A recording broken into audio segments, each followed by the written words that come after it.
कृष्णा राधे राधे मेरे प्यारे भक्त जैनों। आज आप सुनेंगे गुप्त नवरात्रि की कमला रानी की व्रत कथा। माता कमला रानी कमल पर आसीन कमल पुष्प धारण किए हुए माँ सुशोभित होती है। सेवत सौरन के 4 हाथी सूर्य में सौरन कलश लेकर सौरन के समान कांति लिए हुए माँ को स्नान करा रहे हैं। दरिद्रता, संकट, गिरह, कलह और अशांति को दूर करती है। कमला रानी इनकी सेवा और भक्ति से व्याकुल सुख और समृद्धि पूर्ण रह कर शांतिमय जीवन बिताता है। सुमृद्धि धन नारी पुत्रादि के लिए इनकी साधन की जाती है। इस महाविद्या की साधन नदी, तालाब या समुद्र में गिरने वाले जल में अकंठ डूब कर की जाती है। गुप्त नवरात्रि में इनकी पूजा का विधान है। इनकी पूजा करने से व्याकुल साक्षात कुबेर के समान धनी और विद्वान होता है। व्याकुल का यश और व्यापार या प्रभुत्व संसार भर में प्रचारित हो जाता है। कमला माता का मंत्र कमल गांठे की माला से रोजाना 10 माला हसो जगत पर सुतिया स्वाहा मंत्र का जप कर सकते हैं। जप के नियम किसी जानकार से पूछे। अब सुने माँ दुर्गा की कथा। एक बार बृहस्पति जी और वर्मा जी की बीच संबंध हो रहा था। इस दौरान बृहस्पति जी ने वर्मा जी से नवरात्रि व्रत के महात्म्य और फल के बारे में पूछा। इसका जवाब में वर्मा जी ने बताया, हे बृहस्पति, प्राचीन काल में मनोहर नगर में पीठत नाम का एक अनाथ ब्राह्मण रहता था। पीठत माँ दुर्गा का सच्चा भक्त था। उसके घर सुमति नाम की कन्या ने जन्म लिया था। पीठत हर दिन माँ दुर्गा की पूजा करके हवन किया करता था। इस दौरान उसकी बेटी उपस्थित रहती थी। एक दिन सुमति पूजा के दौरान मौजूद नहीं थी। वो सहेलियों के साथ खेलने चली गई। इस पर पीठत को गुस्सा आया और उसने पुत्री सुमति को चेतावनी दी कि उसका विवाह किसी कुष्ठ रोगी या दरिद्रता मनुष्य के साथ करवाएगा।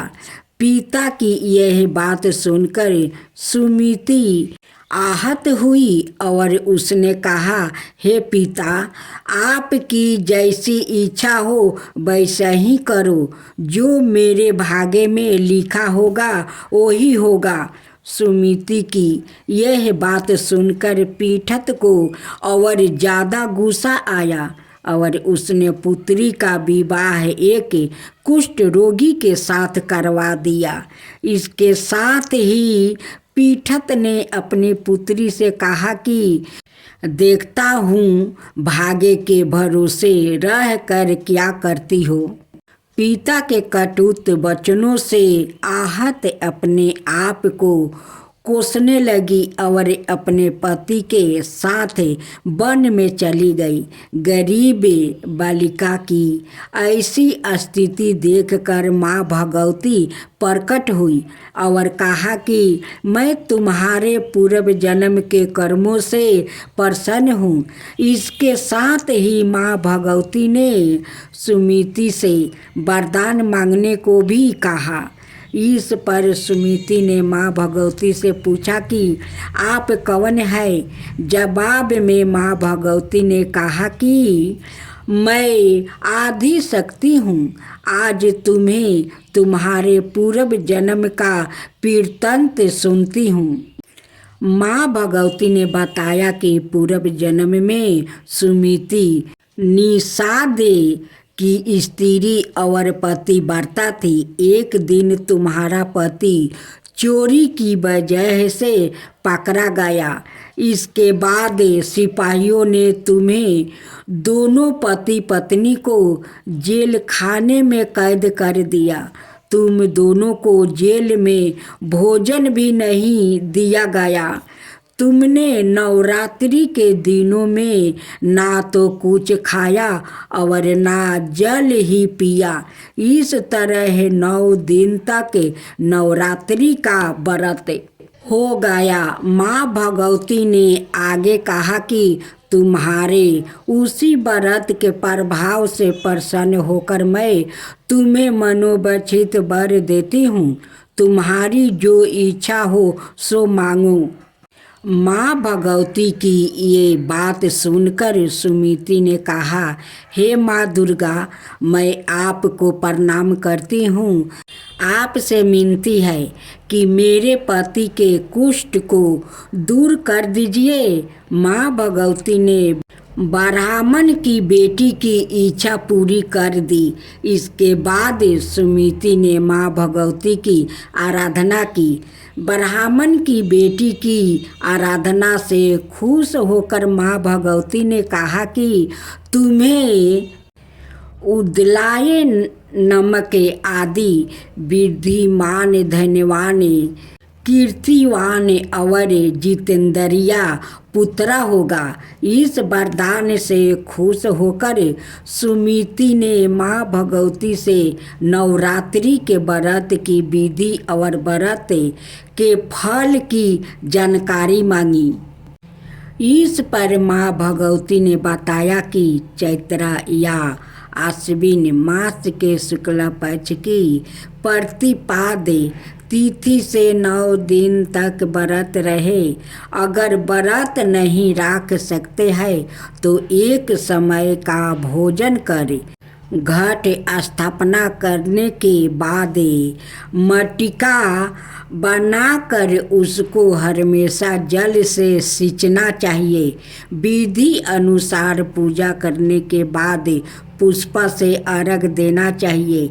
इस दौरान घी, गेहूँ, शहद, खांड, जौ, तिल, बेल, नारियल, कदम्ब और दाक से हवन करे। गेहूँ के हवन से लक्ष्मी की प्राप्ति होती है।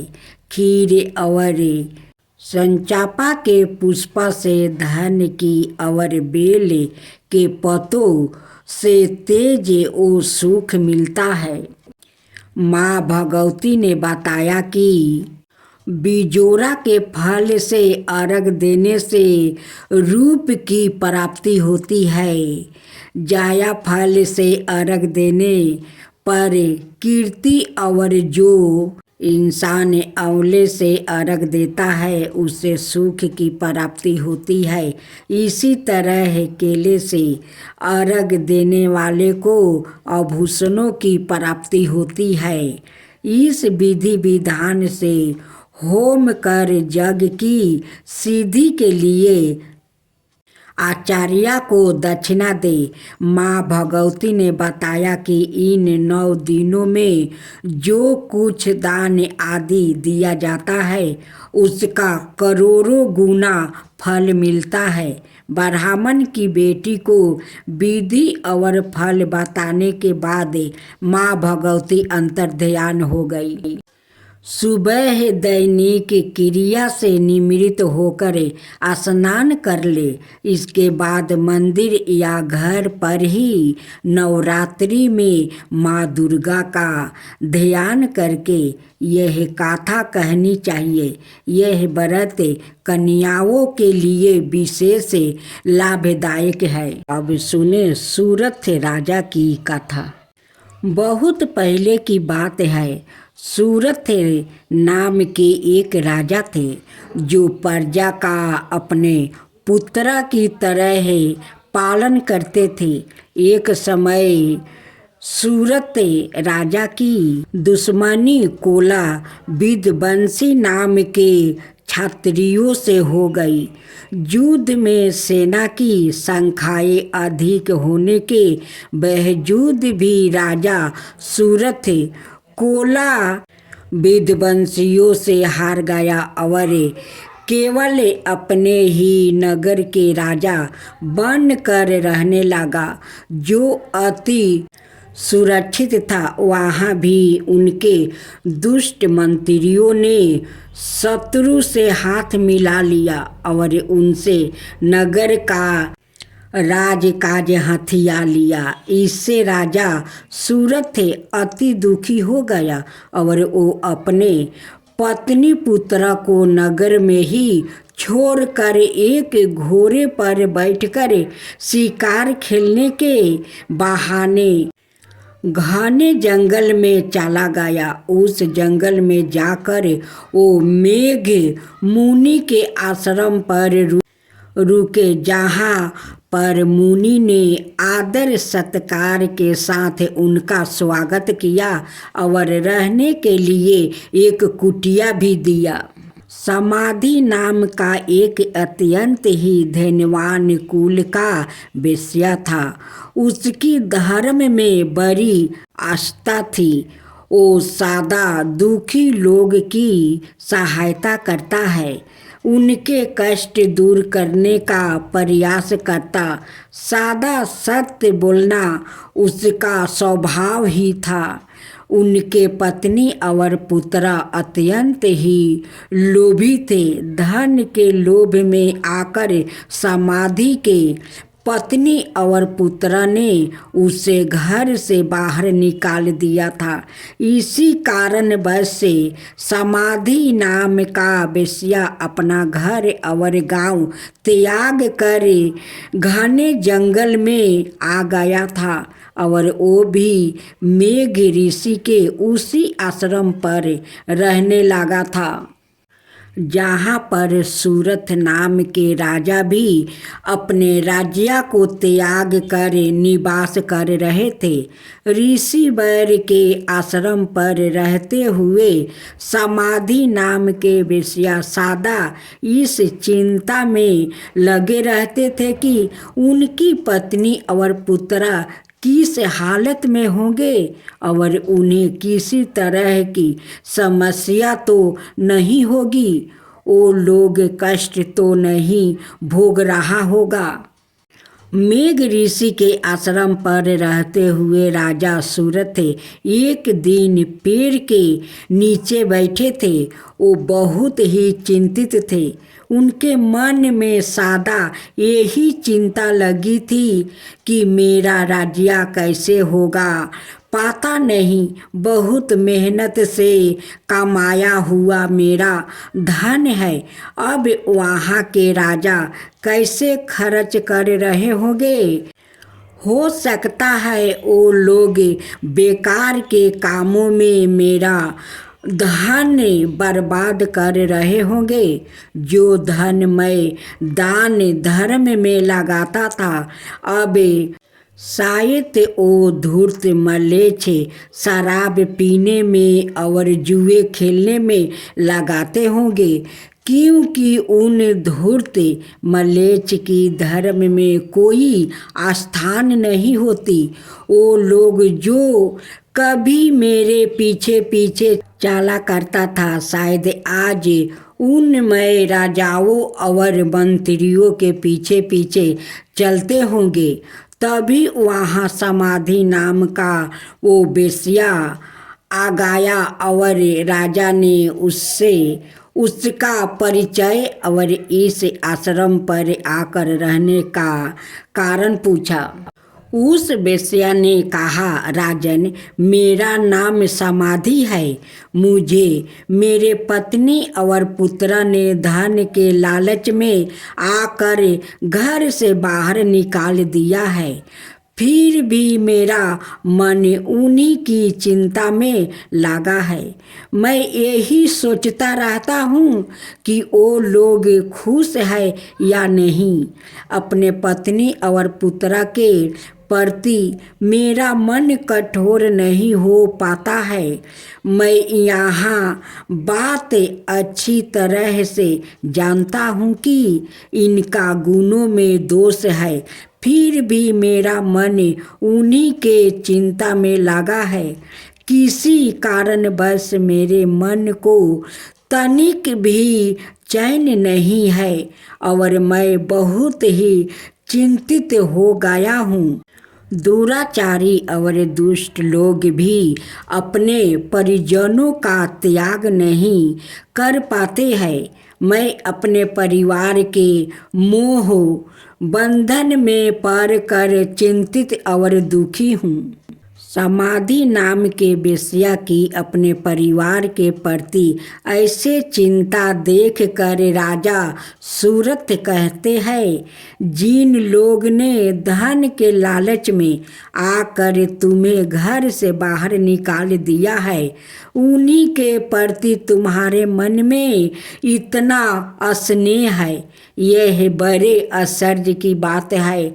मेरी भी यही परिस्थिति है, जो राज्य अब मेरा है ही नहीं। मेरा मन भी सदा उसी के विचार में लगा रहता है। मैं सदा इसी विचार में डूबा रहता हूँ कि मेरा अति परिश्रम से कमाया हुआ धन वो नए राजा किसी प्रकार से खर्च कर रहे होंगे, और जो लोग मेरे पीछे पीछे घूमा करता था आज उन राजाओं के पीछे पीछे रहे होंगे। ओ हाथी जिसे मैंने बहुत प्यार से पाल रखा था, पता नहीं उसका ध्यान रखा जा रहा होगा या नहीं। यूँ बातचीत करके उन दोनों ने निश्चित किया कि वो सुमेधा मुनि से अपने इस मौका का कारण और दुख निवारण के उपाय पूछेंगे। अगले दिन राजा सूरत और समाधि नाम का वेश्या मेध ऋषि के पास जाकर अपने मोह और दुख का कारण पूछते हैं। तब ऋषि वर उन्हें कहते हैं कि संसार के सारे प्राणी भगवती महामाया की माया से मोहित है। उन्हीं के इच्छा के कारण सभी जीवों मोह में पड़े रहते हैं और उन्हें देवी आदि शक्ति रात्रि और उनके हाथों से मारे गए दैत्यों की कथा सुनते हैं। मेधा ऋषि राजा और वेश्या को देवी के प्रसंग में मधु कटवा का वध, महिषासुर का वध, धर्मलोचन का वध, चंड मुंड का वध और शुभ नशुभ के वध की कथा सुनते हैं। देवी की यह सारी कथाएं सुनकर राजा और वेश्या के मन में देवी के प्रति भक्ति जागृत होती है और वो दोनों मेधा ऋषि से देवी की पूजा विधि और नवारण मंत्र जानकर उनकी ज्ञान लेकर जंगल में जाकर भगवती की आराधना आरंभ करते हैं। 1 महीने तक वो दोनों देवी के हाथ से मारे गए दैत्यों से संबंधित चित्रा का पाठ करते हैं, जिससे उनके मन में अटूट श्रद्धा जागृत हो जाती है। अब उन दोनों का देवी की उपासना के अतिरिक्त दूसरा कोई कार्य नहीं था।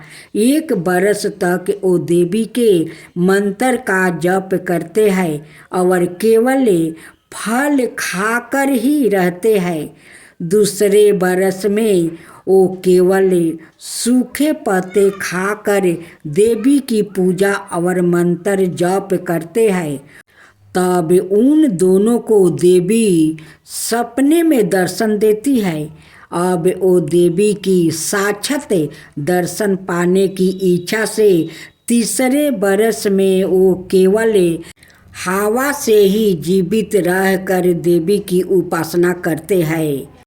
इस तरह 3 बरस तक राजा और वेश्या दोनों ही भगवती महामाया की श्रद्धा पूर्वक उपासना करते हैं, जिससे प्रसन्न होकर देवी उन दोनों के सामने प्रकट होती है और राजा के इच्छा अनुसार उन्हें अपना राज्य वापस मिलने वर देती है और कहती है, राजन 10,000 बरस तक राज्य करके तुम्हारा शरीर शांत हो जाएगा। उसके बाद तुम सूर्य के पुत्र बनकर सवरीन नाम के मनु बनेंगे। समाधि नाम के वेश्या को उसकी इच्छा के अनुसार मुक्ति प्रदान करने वाली ज्ञान देती है। देवी राजा और वेश्या को यूं वरदान देकर वही अंतर्ध्यान हो गई। जब राजा देवी से वर पाकर मुनि से आज्ञा लेकर अपने नगर जा ही रहे थे कि उनके वो मंत्री जो पहले शत्रु से हाथ मिला चुके थे आकर राजा के पैरों में गिर जाते हैं। वो कहते हैं, महाराज आपके वो शत्रु युद्ध में मारे गए, उनका विनाश हो गया, आप हमें क्षमा कर दीजिए। इस तरह राजा को देवी की कृपा से अपना राज्य मिल जाता है और मंत्रियों से उसका पहले जैसा ही संबंध हो जाता है। वेश्या भी अब घर परिवार त्याग कर तीर्थों की यात्रा करता हुआ जीवन व्यतीत करता है। उन तीर्थों में वो वेश्या सादा लोगों को देवी की गाथा सुनाते रहते हैं। संसार में सर्वप्रथम समाधि नाम के वेश्या और सूरत राजा ने ही देवी की उपासना की थी। समाधि और सूरत को देवी की जो गाथा मेध ऋषियों ने सुनाया था वो संसार में दुर्गा सप्तशती के नाम से विख्यात है। दुर्गा सप्तशती के प्रकट होने की यह गाथा अत्यंत ही पावन और भक्ति मुक्ति प्रदान करने वाली है। इस गाथा के श्रवण से जो व्याकुल दुखी है वो सुखी हो जाता है, मोक्ष का अधिकारी बन जाता है।